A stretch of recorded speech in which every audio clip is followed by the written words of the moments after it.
반갑습니다. 붓다의 복과 지혜입니다.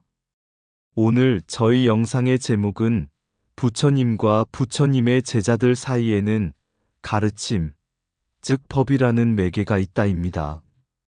이 제목 속에는 부처님께서 우리에게 전하고자 하셨던 참된 뜻과 그 진리를 따르고자 했던 제자들의 깊은 신심이 담겨 있습니다. 법은 단순한 가르침이 아닌 괴로움에서 벗어나 해탈에 이르게 하는 길이며 그 길 위에서 부처님은 몸과 목숨까지 아낌없이 보시하셨던 위대한 자비의 화신이셨습니다. 오늘 우리는 그 숭고한 본생 이야기와 더불어 자이나교와 바라문교를 비교함으로써 불교의 핵심 가치인 중도, 자비, 그리고 지혜가 어떤 맥락 속에서 피어나게 되었는지를 함께 되새기고자 합니다. 마음을 비우고 조용히 부처님의 음성을 가슴에 담아보는 시간이 되시길 바랍니다. 부디 이 영상이 여러분 각자의 삶 속에서도 법이라는 등불로 작게나마 빛이 되기를 기원합니다. 자, 그럼 부처님과 부처님의 제자들 사이에는 가르침, 즉 법이라는 매개가 있다. 그 여정을 함께 해볼까요? 옛날 옛적 한 국토에 위대한 왕이 있었습니다. 그는 세상 모든 부귀를 가졌지만 마음속에 참된 평안을 얻지 못해 늘 괴로움 속에 살았습니다. 그 왕은 이 세상 어디엔가 고통을 멈추게 하는 진리가 있을 것이다라며 사방팔방으로 나아가 진리의 말씀, 곧법을 찾고자 했습니다. 그러던 어느 날 한 노바라문이 왕 앞에 나타나 말했습니다. 나는 부처님이 직접 설하신 진리의 개송 하나를 알고 있어. 하지만 그것을 듣기 위해선 그대가 자신의 살을 찢어 등심질을 만들고 자신의 몸을 등불로 바쳐야만 하오. 왕은 놀라지 않았습니다. 오히려 이렇게 생각했습니다. 이 몸은 언젠가 반드시 사라질 것이고 수없이 많은 생에서 고통을 겪어왔다. 그런데 아직도 이 몸을 법을 위해 쓴 적은 없구나. 이제야 비로소 이 몸이 쓸모 있는 때를 맞았도다. 왕은 자신의 상반신을 베어 등불에 심지를 만들고 기름을 붓고 스스로 불을 붙였습니다. 그 불길 속에서도 왕의 마음은 오히려 평화로웠습니다. 그때 바라문은 진리의 개송을 읊었습니다. 그 개송은 한마디의 교훈이었습니다. 모든 괴로움은 집착에서 오고 집착을 내려놓을 때 고요한 마음의 등불이 밝아진다. 왕은 자신의 몸을 보시하여 단 하나의 진리를 얻었고 그 진리는 세월을 넘어 불교라는 거대한 등불이 되어 오늘날까지도 우리에게 법의 빛을 비추고 있습니다. 이 일화는 부처님의 전생담이자 법을 위한 지극한 희생과 자비, 그리고 가르침을 향한 갈망을 상징합니다. 부처님과 제자들 사이를 잇는 매개는 바로 법이며 그 법은 고통을 멈추게 하는 참된 길입니다. 한생 석가모니 부처님께서 아직 부처가 되기 전 보살로 계셨을 때의 이야기입니다. 당시는 이 세상의 부처도 법도 승가도 존재하지 않던 암흑의 시대였습니다. 그때 한 위대한 왕이 있었는데 그는 백성을 평화롭게 다스리면서도 마음 깊은 곳엔 항상 허전함을 느꼈습니다. 그 허전함은 곧 진리법에 대한 갈망이었습니다. 그는 사방으로 사신을 보내 부처님의 가르침을 찾게 했지만 끝내 얻지 못했습니다. 그러던 어느 날 궁정에 한 노바라문이 찾아왔습니다. 그는 왕에게 이렇게 말했습니다. 나는 예로부터 전해 내려오는 진리의 개송을 알고 있습니다. 하지만 그 개송을 얻기 위해선 그대가 자신의 몸을 등불로 태워 나에게 공양해야 합니다. 이 말을 들은 왕은 망설이지 않았습니다. 그는 생각했습니다. 이 몸은 수없이 많은 생에서 태어나고 죽기를 반복하며 고통만 겪어왔다. 그러나 이 몸을 진리를 위해 써본 적은 단 한 번도 없구나. 지금이야말로 그 몸을 참되게 쓰는 순간이다. 왕은 자신의 살을 찢어 등심질을 만들고 향유를 부어 자신을 등불로 만들어 바라문에게 공양했습니다. 불이 타오르며 온몸이 불길에 휩싸이자 왕은 통증보다는 평온한 미소를 지었습니다. 그는 고통 속에서도 이렇게 서원했습니다. 내 이 몸을 태워 얻은 이 법의 등불이 앞날에 만나는 중생들의 어둠을 밝히는 빛이 되게 하소서. 이윽고 바라문은 개송 하나를 일러주었습니다. 바로 고통의 원인은 집착에 있고 집착을 버리는 것이 해탈로 가는 길임을 알리는 진리의 말씀이었습니다. 이 왕이 바로 훗날 석가모니 부처님으로 태어나 수많은 중생들에게 법을 전하게 되는 존재였던 것입니다. 이 일화는 부처님의 보살행, 즉 자신을 아낌없이 내어주는 궁극의 자비를 상징합니다. 왕은 단지 고귀한 몸을 버린 것이 아니라 법을 얻기 위한 희생 속에서 중생을 위한 큰 서원을 세운 것입니다. 이것이 바로 부처님 가르침의 핵심법을 위해 중생을 위해 자신을 등불로 삼는 자비의 실천입니다. 몸은 언젠가 사라지지만 법을 위해 바친 마음은 영원히 빛난다. 진리를 위한 희생은 단순한 죽음이 아니라 영원한 생명이다.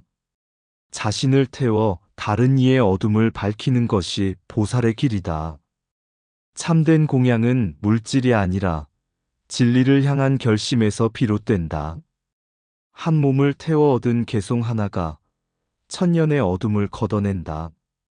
등불은 기름이 닿으면 꺼지지만 법을 위한 등불은 꺼지지 않는다. 고통을 감내할 수 있는 자는 자비의 불꽃이 된다. 진리를 위한 헌신은 곧 모든 중생을 위한 기도다. 내 몸이 꺼져도 이 법이 이어지기를 바란다.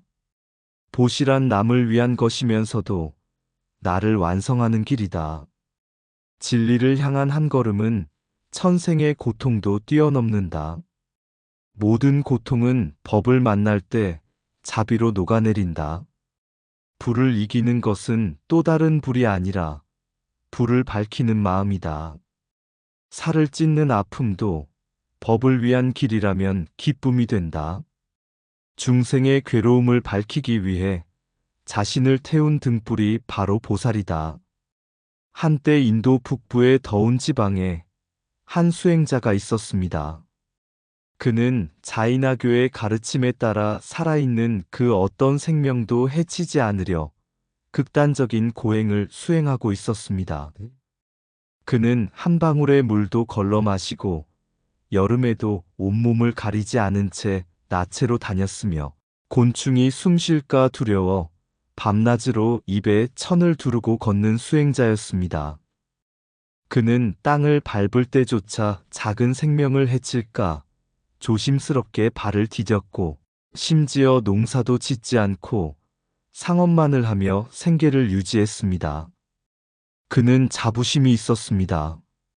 나는 단 하나의 생명도 죽이지 않았고 오직 내 몸을 괴롭게 하며 죄업을 씻고 있다. 그러던 어느 날 부처님께서 그 근방을 지나시다 수행자를 만났습니다. 수행자는 부처님께 말했습니다. 나는 이처럼 철저한 고행을 통해 해탈에 이를 수 있음을 믿습니다.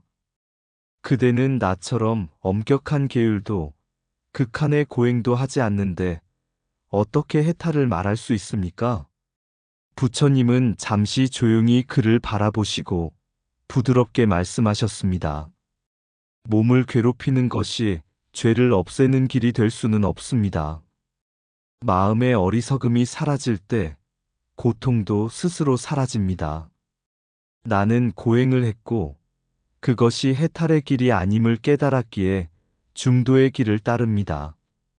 살아있는 모든 생명을 아끼는 것은 중요하지만 그것이 세상과 단절되고 세속을 무시하는 방식이라면 자비가 아니라 집착이 될 수 있습니다. 진정한 해탈은 이 몸을 아끼지도 버리지도 않고 그것을 바르게 사용하여 모든 중생에게 이익을 주는 길에서 옵니다. 그 말을 들은 수행자는 크게 충격을 받았습니다. 그는 처음으로 자신이 자신만을 위한 해탈을 추구하고 있었다는 사실을 깨달았고 눈을 감고 조용히 참회하며 나도 이제 중도의 길을 배우겠습니다. 라고 고개를 숙였습니다. 이 이야기는 부처님께서 단지 살생을 피하라거나 고행을 하라는 차원이 아닌 자비와 지혜로 세상을 함께 살아가는 중도의 길을 가르치셨다는 점을 보여줍니다. 자인아교는 불살생이라는 이상을 추구했지만 그 계율이 너무 엄격해져 오히려 실천의 문을 닫게 되었고 부처님은 그 극단을 경계하시며 고통도 집착도 내려놓는 균형 있는 길을 제시하셨습니다. 이것이 바로 부처님 참뜻의 진리중도의 실천입니다. 몸을 괴롭히는 것이 해탈이 아니요. 마음을 밝히는 것이 해탈이다. 살생을 피하는 자가 아니라 자비를 실천하는 자가 진정한 수행자다. 고행은 괴로움만을 낳고 중도는 지혜를 낳는다. 계율은 가두는 울타리가 아니라 자유로 나아가는 다리여야 한다. 내 몸이 아니라 내 마음이 진리를 향해야 한다. 지나친 것도 부족한 것도 진리의 길이 아니다. 길은 언제나 그 중간에 있다. 세상을 등지는 수행이 아니라 세상과 함께 걷는 자비가 부처의 길이다. 살아있는 모든 생명을 아끼되 나 자신도 중생임을 잊지 말라. 무릇 바른 수행이란 세상의 괴로움을 함께 짊어지는 따뜻한 걸음이다. 진리는 극단 속에 있지 않다. 고요한 마음의 중심에 있다. 고통을 없애려 고통을 찾지 말고 고통 너머의 지혜를 구하라. 불살생은 죽이지 않는 것이 아니라 살리는 삶을 사는 것이다. 계율은 마음을 단속하는 것이지 세상을 부정하는 도구가 아니다. 자비는 형식이 아니라 타인을 위한 따뜻한 이해에서 시작된다. 오래전 인도 대지에는 바라문교가 모든 삶의 중심이었습니다. 하늘은 신의 뜻에 따라 나뉘었고 사람은 태어날 때부터 계급이라는 틀에 갇혀 살아야 했습니다. 바라문은 신에게 가장 가까운 자, 크샤트리아는 다스리는 자, 바이샤는 일하는 자, 수드라는 섬기는 자로 구분되어 누구도 자신의 위치를 벗어날 수 없었습니다. 그러나 한 젊은 왕자, 시다르타는 의문을 품었습니다. 왜 어떤 이는 태어났다는 이유만으로 존귀하고 어떤 이는 일생을 낮게 살아야만 하는가? 인간의 존엄은 태생이 아니라 마음의 바름과 지혜에서 나오는 것이 아닌가? 그는 왕궁을 떠나 출가하였고 바라문교의 의식과 고행을 모두 경험한 끝에 깨달았습니다. 진리는 신의 계시에 있지 않고 고요한 마음과 바른 실천에 있다는 것을, 태생이 아니라 법을 따르는 삶이 인간을 진정으로 고귀하게 만든다는 것을. 그렇게 그는 깨달음을 얻은 후 말했습니다. 나는 이제 눈먼 세상에 법의 등불을 밝히노라. 이제 누구든지 마음을 깨끗이 닫고 진리를 실천한다면 바라문도 수드라도 남자도 여자도 모두 부처의 길을 걸을 수 있다. 이 말은 당시로선 혁명과도 같았습니다. 계급을 넘어 누구나 수행할 수 있고 누구나 성불할 수 있다는 이 선언은 법이 사람 사이의 경계를 무너뜨리는 참된 길이 되었던 것입니다. 이후 부처님을 따르는 많은 이들은 출신을 묻지 않았습니다. 왕자도 하인도 천민도 바라문도 한평등한 공동체 안에서 법을 따랐습니다. 이처럼 불교 교단은 단지 종교단체가 아니라 법을 중심으로 한 수행 공동체였던 것입니다. 이 이야기에서 알 수 있듯 불교는 바라문교의 형식과 차별을 넘어 모든 중생에게 열린 법의 길을 제시했습니다. 그 길 위에서 부처님은 다음과 같은 참뜻의 진리를 남기셨습니다. 진리는 누구의 소유가 아니다. 법을 따르고 실천하는 자에게 진리는 언제나 평등하게 다가간다. 사람은 태어남으로 고귀한 것이 아니라 법을 따름으로 고귀해진다. 계급은 껍데기일 뿐 법을 실천하는 마음이 참된 바라문이다. 모든 존재는 법 앞에서 평등하며 누구나 깨달음의 씨앗을 지녔다. 신이 정한 운명보다 내가 정한 실천이 나를 만든다. 진리는 누구의 전유물이 아니며 갈구하는 자에게 열리는 문이다. 법은 부자의 집에도 천민의 마음에도 똑같이 밝게 스며든다. 피부색도 신분도 출신도 깨달음의 길에 아무런 장애가 되지 않는다. 법은 말씀이 아니라 살아있는 실천이다. 가장 위대한 사람은 남을 지배하는 자가 아니라 자기 마음을 다스리는 자다. 왕도 길을 잃고 하인도 진리를 찾을 수 있다. 중요한 건 그 마음이다. 법은 차별을 무너뜨리는 가장 고요한 혁명이다. 진리를 향한 길에는 선두도 후미도 없다. 걷는 이 모두가 평등하다. 하늘은 귀한 자를 구별하지 않듯 법은 누구에게나 빛을 준다. 형식은 형식을 남기고 마음은 법을 따른다. 불은 위에서 아래로도 타고 아래에서 위로도 타듯 법은 모든 방향에서 진리를 밝힌다. 불교가 기존 바라문 중심의 전통을 넘어설 수 있었던 근본 사상, 즉 법을 중심으로 한 평등, 자비, 실천의 진리를 드러냅니다. 부처님은 우리에게 누구나 수행할 수 있고 누구나 부처가 될 수 있다고 말씀하셨습니다. 이것이 곧 불교 교단이 지닌 법의 진정한 힘입니다. 한날 부처님께서 길을 걷고 계셨을 때였습니다. 멀리서 허름한 옷을 입은 젊은 남자 하나가 다가와 무릎을 꿇고 합장했습니다. 그는 수드라 계급, 당시 바라문교 사회에서 가장 낮은 신분으로 여겨지던 이였습니다. 그는 머리를 깊이 숙이며 말했습니다. 세존이시여, 저는 태어날 때부터 더러운 자라 불렸고 누구에게도 배울 자격이 없었습니다. 하지만 부처님께서는 누구든지 법을 배울 수 있다고 하셨으니 제가 과연 이 가르침을 따라도 되는 사람입니까? 부처님께서는 조용히 그를 바라보셨습니다. 그리고 연꽃 위에 맺힌 맑은 이슬을 가리키며 말씀하셨습니다. 이 이슬은 땅 위에 떨어졌다고 하여 더러운 것이 아니고 연꽃 위에 맺혔다고 하여 더 맑은 것도 아니다. 법도 그러하니 그대가 법을 따르는 순간 그대는 이미 존귀한 존재가 된다.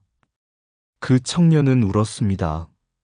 자신을 처음으로 있는 그대로 인정하고 품어준 진리를 만난 순간이었습니다. 그리고 그는 부처님의 제자가 되어 마침내 많은 사람들에게 법을 전하는 스님이 되었습니다. 부처님께서 법을 중심으로 한 평등의 가르침, 즉 누구나 불성을 지닌 존재이며 법은 모든 이에게 열려 있다. 부처님께서 이 땅에 오신 뜻은 단순히 괴로움을 멈추는 데에 있지 않았습니다. 그분은 모든 차별과 구분, 억압을 넘어 법을 통해 중생을 해탈의 길로 인도하려는 자비와 평등의 실천자셨습니다. 그 길은 오늘날 우리에게도 이어지고 있으며 지금 이 순간 이 마음 하나를 바르게 세우는 곳에서부터 법의 등불은 다시 켜지기 시작합니다.